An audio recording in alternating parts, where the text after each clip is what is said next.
देखिए भाई, वो भांजा जो है हमारा पवन सिंह, बहुत इमोशनल लड़का है, बहुत भावुक इंसान है।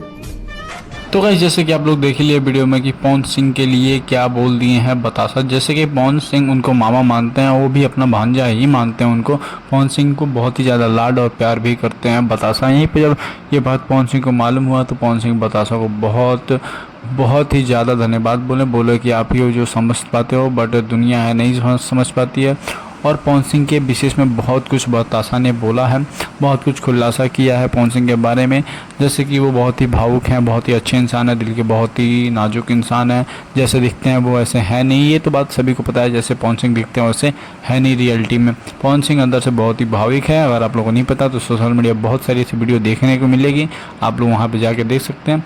बाकी मैं बता दूँ, पवन सिंह की जो एक गाना आया है बहुत ही तगड़ा ट्रेंडिंग में चल रहा है। बाकी जो है पवन सिंह का सपोर्ट कर रहे हैं इनके मामा यानी बतासा जो हैं, बहुत ही ज़्यादा फेमस है बतासा के नाम से। बाकी चलिए फिर मिलते हैं अगले वीडियो में। Thank you for watching.